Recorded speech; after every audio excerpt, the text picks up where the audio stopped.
New Hope TV, your encounter with God. Hallelujah. Verse 9 of Exodus 19 says, again, hallelujah, he will, that is verse 9 of Deuteronomy 28, sorry. Verse 9 of Deuteronomy 28 says, he will release his grace toward you. That is, I'm just paraphrasing it. The Lord will establish you as a holy people to himself, just as he had sworn to you. For what? 1, if you keep the commandment of the Lord your God, and 2, and walk in his ways. Hallelujah. So he will what? He will establish you as a holy people to himself, just as he has sworn to you. So who will give you the ability to be holy? The Lord will give you the ability to be holy. He will establish you as a holy people. Are you with me? He will give you the grace to overcome sin, temptation, and everything that is contrary to you.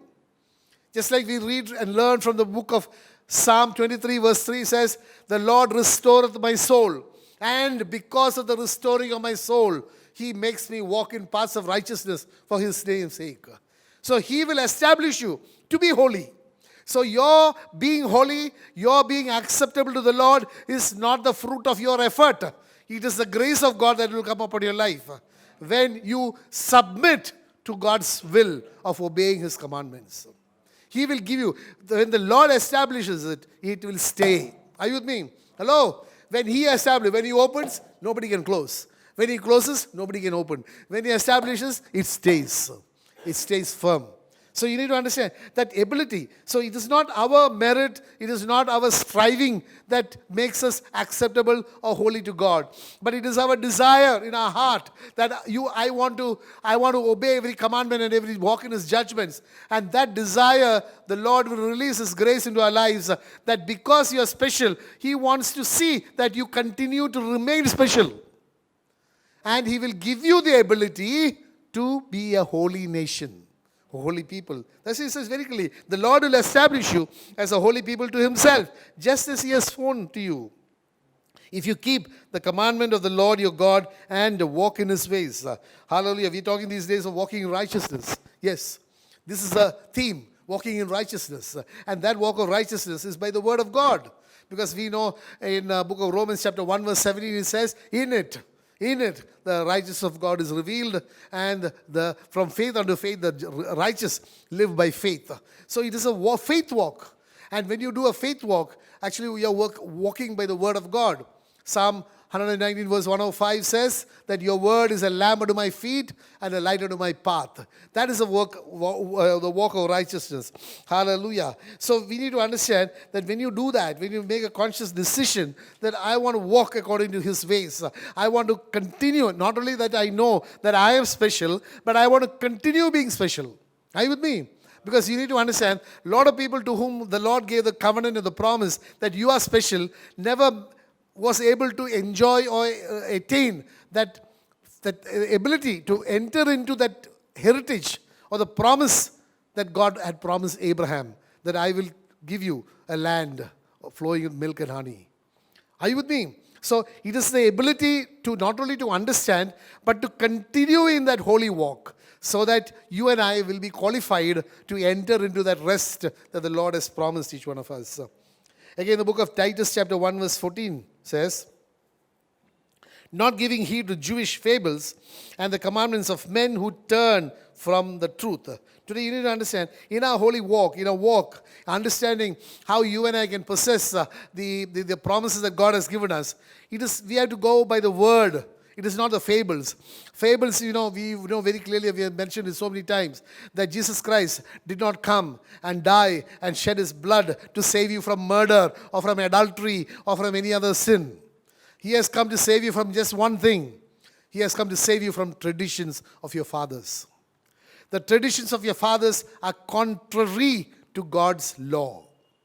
Are you with me? That is why when you read the word in the book of Peter, 1 Peter chapter 1, verse 18 and 19, we know very clearly, the word of God says that he never said that he has come to redeem you from sin. Not even sin, he says. But he says very clearly that he shed his blood to redeem you from what? He redeemed you from the traditions, the aimless conduct that you and I are engaged in because we are captured. We are sort of under a slavery of the law and tradition. It says, knowing that you were not redeemed with corruptible things like silver or gold from your aimless conduct received by tradition from your fathers. So you were redeemed from the tradition from your fathers. Hallelujah. But with the precious blood of Jesus Christ as a lamb without blemish and without spot. So here is saying from Jewish fables. Traditions are fables. Are you with me? It's not based on truth. It's based on things that you hear say. It's handed down from generation unto generation. Here again, it says very clearly, not giving heed to Jewish fables. Titus is writing to Jewish people.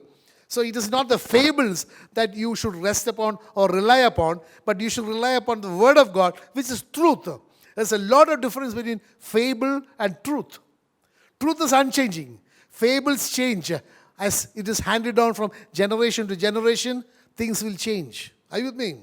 So, and it says the commandments of men who turn from the truth. Commandments of men, today you can equate it to what people or the church or some religion interprets the Word of God or gives certain instructions as to how the people, believers should behave or do to obey God's Word. So that is the commandments of men. But these two things, the Word of God very clearly says that you shall not heed it. You shall not listen to it. And what shall you listen to? You shall listen to the truth. And where is the truth? Thy word is truth. Hallelujah. Again, verse 16 of Titus 1 says, they profess to know God, but in works they deny Him, being one, abominable, disobedient, and disqualified. These are the three things which happen. Outwardly they appear to be very religious. Outwardly they appear to be doing things to please God. But God's word very clearly says that they profess to know God. Outwardly they sort of worship God, but inwardly they are denying Him. Are you with me? Hello, are you with me? Inwardly they are denying Jesus. Outwardly they are having an outward form of religion which appears to be good. But God says they are denying. Why? Because one, what they do is an abomination to God. One simple thing. God's word very clearly says in the book of Deuteronomy, in the book of Exodus, everywhere it says that you shall not make any idol, either in the form of anything in the heaven or on the earth or under the earth or in the waters. But so many churches you will find there are idols there. As far as God is concerned, an idol is an abomination because it is contrary to God's word. Man cannot justify doing something which God expressly says that you shall not do. Are you with me? So as far as God is concerned, whatever be the external sanctity of that place or the people, what they do there, trying to please God, as far as God is concerned, what they do there, whatever prayers they do there is an abomination to Him. The next sentence says, it is disobedient. What God says that you shall not do, you shall not do. It is not for man to reason, but it is God to command. When He says, thou shalt not, there is no way man can make an excuse and say, in these circumstances, it is permitted. So, disobedience. Again, it says, and disqualified. This becomes totally disqualified from what? From the good work. Are you with me? God created each one of us for good works. When you read Ephesians 2:10, you find that you and I have been saved by grace through faith. Verse 8, it says what? For the good works that has been prepared. Let's read that. We need to understand what that good work is.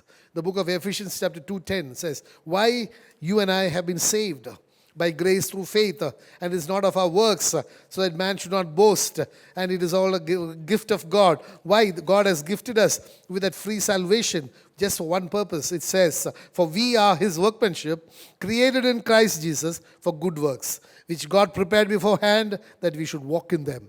We should walk in what? The good works. And what is the good works? John 6:27 says, the work of God is to believe in him whom he sent. Are you with me? The work of God is to believe in him, that is Jesus Christ whom he sent. That belief is a work that God wants you to do. That's what it very clearly says. And to walk in them. You're walking in faith. You're walking in works, not works, in works of faith, let's put it that way. You're working because you're living by faith. The just live by faith. Are you with me?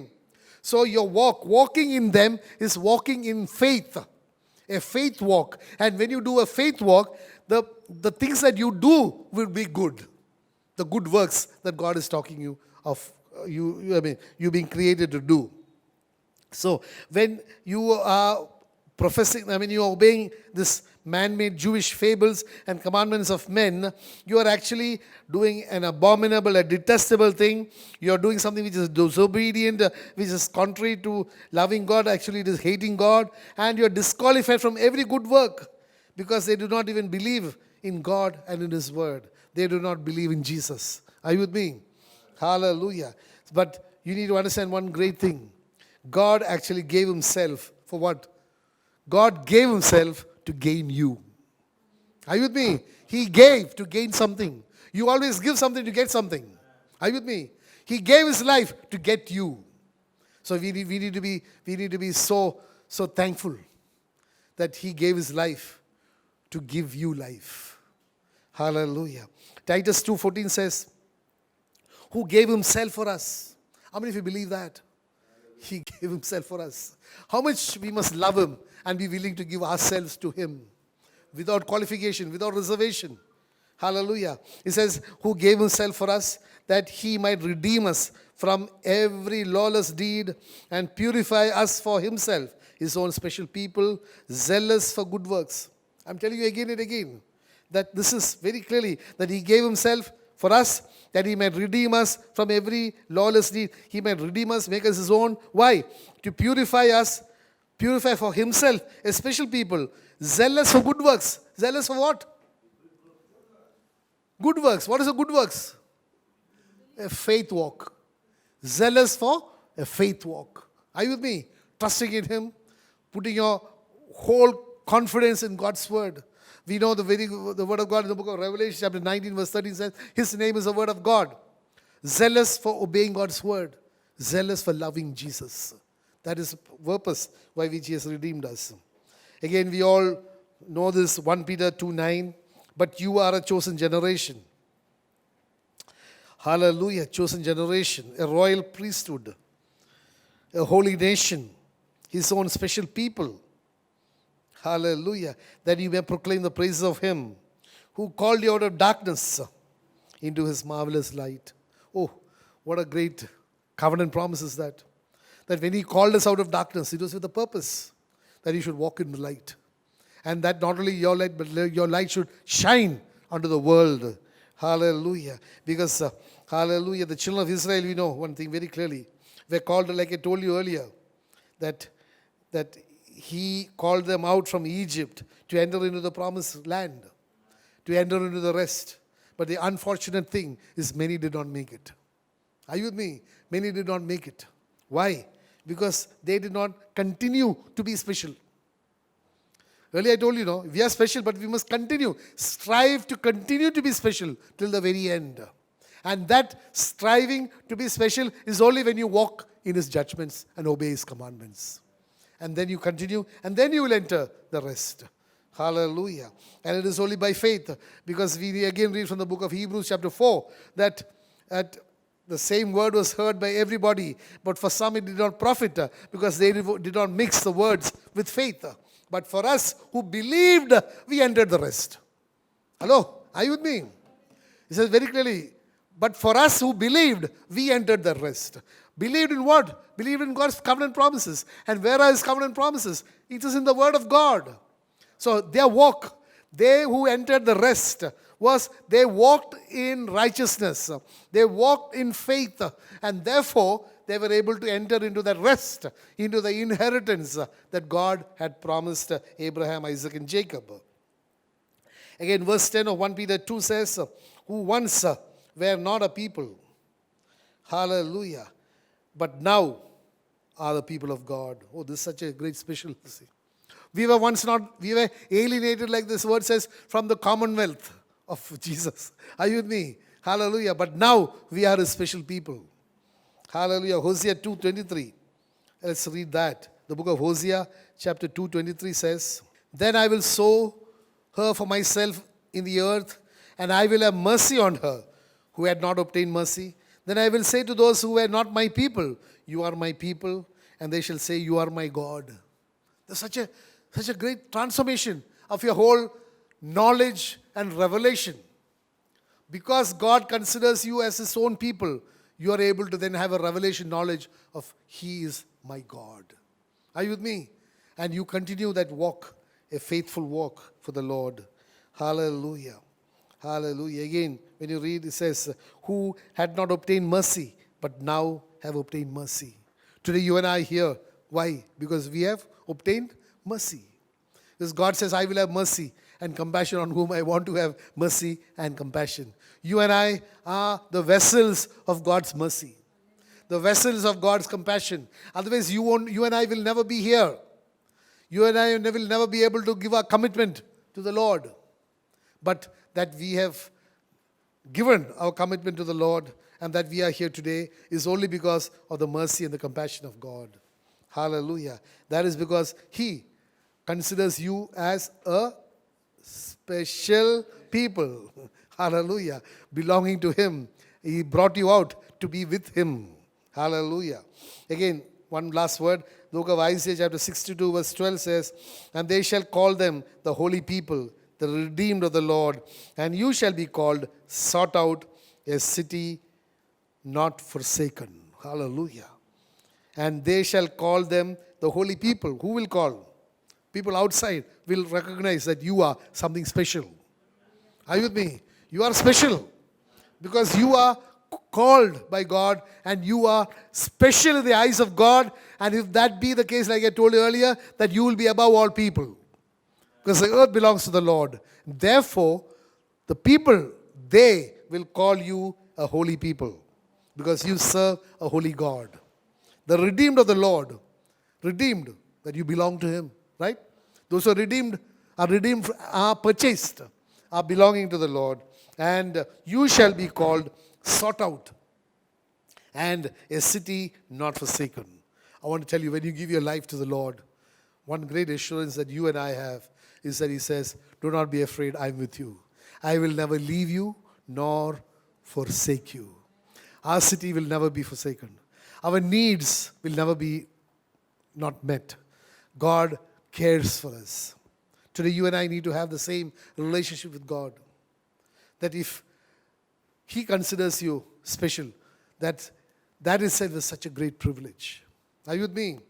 That He has, out of all the multitudes, He has chosen you to be His special people. You should be so grateful for that. And we should reciprocate that calling, the choice that God has made. He says, you have not chosen me, I have chosen you.